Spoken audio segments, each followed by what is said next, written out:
2018 dengan NIM 0704183110. Prodi Biologi di Universitas Islam Negeri Sumatera Utara. Baiklah, pada video kali ini saya akan membahas tentang sistem pencernaan pada manusia, yaitu salah satu topik mata kuliah pada Fisiologi Hewan yang diampu oleh Ibu Syukriyah MSI. Yaitu sistem pencernaan pada manusia. Sistem pencernaan pada manusia merupakan suatu proses pengubahan zat-zat makanan menjadi sari-sari makanan agar lebih mudah diserap oleh tubuh kita. Sistem pencernaan pada manusia itu ada dua. Yang pertama, sistem pencernaan mekanik, dan yang kedua, sistem pencernaan kimia. Sistem pencernaan mekanik merupakan suatu proses pengubahan zat makanan menjadi lebih halus agar mudah diserap oleh manusia. Sedangkan sistem pencernaan kimia merupakan suatu proses pengubahan makanan yang kompleks menjadi sederhana yang dibantu oleh enzim-enzim. Proses ini dilakukan pada mulut kita. Nah, selanjutnya ada fungsi dari sistem pencernaan. Sistem pencernaan ini berfungsi sebagai penghasil makanan, air, dan elektrolit yang dibutuhkan oleh tubuh dari nutrien yang kemudian akan dicerna serta diabsorpsi oleh tubuh. Nah, saat terjadinya proses pencernaan di dalam tubuh, itu ada dua proses, yaitu proses kimiawi dan proses mekanik. Nah, pada contohnya itu pada hewan dan manusia. Ketika makanan itu masuk ke dalam tubuh kita, maka makanan tersebut akan mengalami yang namanya proses kimia. Proses kimia itu akan berlangsung di tubuh kita dan mengubah makanan-makanan atau mengubah zat-zat makanan itu menjadi molekul-molekul yang kemudian akan diserap oleh seluruh sel yang terdapat di dalam tubuh kita.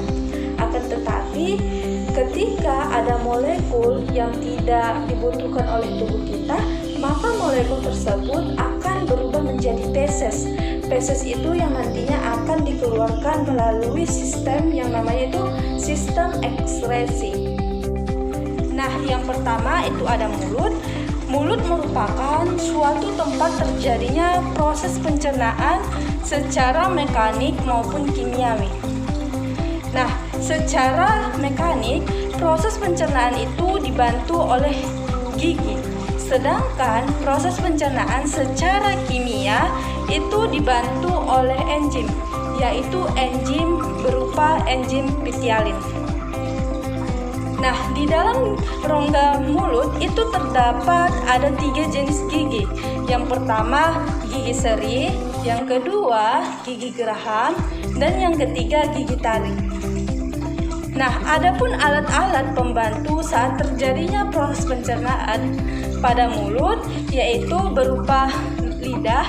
Lidah yang berfungsi sebagai pengatur zat-zat makanan ketika terjadinya proses pencernaan secara mekanik. Dan yang kedua itu ada kelenjar ludah. Kelenjar ludah ini berfungsi sebagai pelarut makanan agar lebih mudah lagi diserap oleh tubuh kita. Nah, yang kedua itu ada esofagus. Esofagus ini berbentuk tabung, yaitu penghubung antara mulut dan lambung. Nah, saat makanan berada di esofagus, makanan tersebut akan didorong oleh yang namanya otot sphincter. Otot sphincter ini berbentuk seperti cincin dan cara kerjanya itu secara tidak sadar atau dikatakan dengan peristaltik. Ketiga itu ada lambung. Lambung ini merupakan suatu yang berbentuk seperti tabung di bagian atasnya, yaitu penghubung antara esofagus ke lambung. Nah, adapun bentuk yang menonjol itu adalah pundus. Saat makanan sudah berada di lambung, maka makanan tersebut akan mengalami proses pencernaan karbohidrat. Nah, proses pencernaan karbohidrat ini akan diberi zat asam. Zat asam ini dilakukan oleh kelenjar sel sekresi, yaitu sel utama dan sel varietal. Nah, kelenjar pada lambung itu ada dua. Kelenjar tersebut akan menghasilkan zat, yaitu zat organik dan zat anorganik. Yang keempat ada usus halus. Usus halus merupakan suatu tempat terjadinya absorpsi nutrien yang dilakukan oleh sel-sel epitel, pelapis, dan sekresi endokrin, serta akan dilakukan oleh velika dan filin. Adapun asam lemak rantai panjang yang tidak mampu diserap oleh lambung, maka akan diemulsikan oleh getah pankreas dan garam empedu. Nah, jadi ada dua organ yang berperan dalam pencernaan di usus halus ini. Nah, selanjutnya usus besar.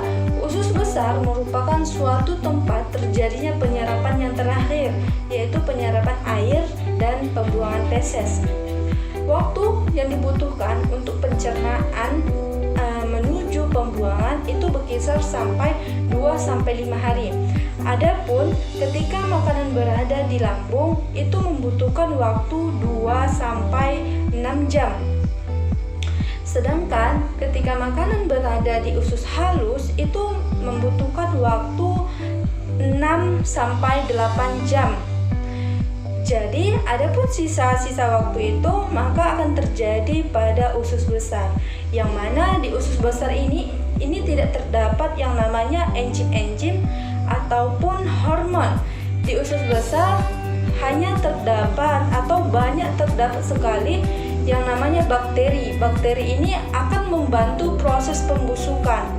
Nah, saat terjadinya pembusukan itu, maka akan menghasilkan yang namanya zat-zat seperti gas.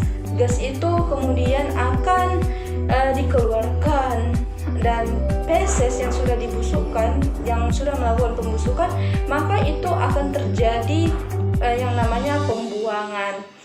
Nah, selanjutnya ada sistem pencernaan pada vertebrata. Sistem pencernaan pada vertebrata ini lebih kompleks lagi dan lebih memiliki proses yang lebih panjang.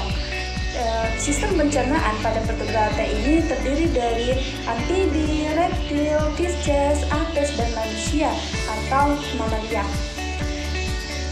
Berdasarkan sistem pencernaan dari jenis makanannya itu ada 3. Yang pertama, karnivora. Karnivora merupakan hewan pemakan daging, contohnya yaitu singa, harimau, dan lainnya. Yang kedua, itu ada herbivora, yaitu jenis hewan pemakan tumbuhan seperti kambing, kelinci, dan lainnya. Nah, yang terakhir itu ada jenis hewan omnivora, yaitu pemakan segalanya, itu seperti manusia dan babi. Sistem pencernaan pada reptil. Sistem pencernaan pada reptil ini terdiri dari saluran cerna dan kelenjar pencernaan. Umumnya, reptil ini bersifat karnivora atau pemakan daging. Secara berturut-turut, sistem pencernaan pada reptil ini dimulai dari rongga mulut. Pada rongga mulut ini terdapat lidah yang melekat pada tulang lidah yang bagian ujungnya itu bercabang 2. Kemudian, makanan akan disalurkan ke esofagus. Nah, setelah di esofagus, makanan akan disalurkan ke ventriculus atau lambung.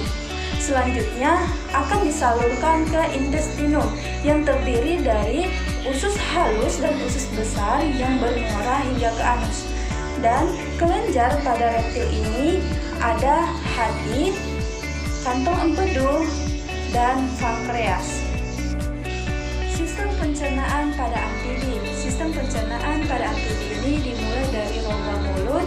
Di dalam rongga mulut tersebut terdapat gigi dan lidah yang berfungsi sebagai penangkap mangsa. Selanjutnya, makanan akan disalurkan ke esofagus atau kerongkongan. Setelah berada di kerongkongan, maka akan disalurkan ke ventriculus atau lambung. Lambung ini dibagi menjadi dua tempat, yaitu yang pertama, lambung sebagai tempat penyaluran makanan dari esofagus ke lambung, dan yang kedua, tempat keluarnya makanan dari lambung ke usus. Dan kemudian ada intestinum. Intestinum ini terdiri dari usus halus dan usus besar. Sistem pencernaan pada apes. Sistem pencernaan pada apes ini diawali dari rongga mulut, kemudian akan melewati esofagus dan diteruskan ke tembolo. Setelah di tembolo, maka akan diteruskan ke lambung atau ventriculus. Pada burung, bagian perutnya itu dapat dibagi menjadi dua. Yang pertama, kelenjar pencernaan lambung atau ventriculus. Yang kedua, lambung pencernaan atau ampela. Nah, setelah di lambung, maka makanan akan diteruskan menuju usus halus dan diteruskan kembali ke usus besar. Nah, di usus besar itu akan terjadi pembusukan serta pembuangan melalui anus. Selanjutnya itu ada sistem pencernaan pada Pisces. Sistem pencernaan pada Pisces ini juga diawali dari mulut, kemudian akan diteruskan ke esofagus yang berbentuk seperti kerucut dan memiliki ukuran yang pendek. Nah, setelah makanan berada di esofagus, maka akan disalurkan ke lambung atau ventriculus. Ketika makanan sudah disalurkan ke ventriculus, maka lambung tersebut akan terlihat besar. Nah, setelah di lambung, maka akan selanjutnya ditujukan kepada usus halus dan kemudian usus besar. Nah, adapun sistem pencernaan pada Pisces ini ada dua, yaitu hati yang berfungsi sebagai penghasil empedu, sedangkan yang kedua itu ada pankreas yang berfungsi sebagai penghasil enzim dan hormon insulin. Nah, yang terakhir itu sistem pencernaan pada ruminansia atau hewan pemamah biak, yaitu merupakan hewan herbivora murni. Nah, contoh dari hewan ruminansia ini yaitu sapi, lembu, kerbau, dan kambing. Nah, sistem pencernaan pada hewan ruminansia ini berbeda dengan hewan lainnya. Pada hewan ruminansia itu ada dua fase dalam mengunyah makanan. Makanan pada hewan ruminansia ini yaitu jenis-jenis rumput-rumputan atau tumbuhan. Nah, ketika makanan berada di dalam mulut, makanan tersebut akan dikunyah tetapi tidak langsung halus. Makanan tersebut akan langsung ditelan. Nah, selang beberapa waktu, makanan tersebut akan dikembalikan lagi ke mulut dan dikunyah secara halus. Nah, pada hewan ruminansia ini ada 4 ruang. Yang pertama itu ada rumen yaitu perut besar, yang kedua retikulum, perut jala, yang ketiga omasum yaitu perut buku, dan yang terakhir ada ogomasum yaitu perut masam. Sekian dari pemaparan materi yang telah saya jelaskan. Lebih kurangnya saya mohon maaf. Pada Allah saya minta ampun, dan pada manusia saya mohon maaf. Saya akhiri. Assalamualaikum warahmatullahi wabarakatuh.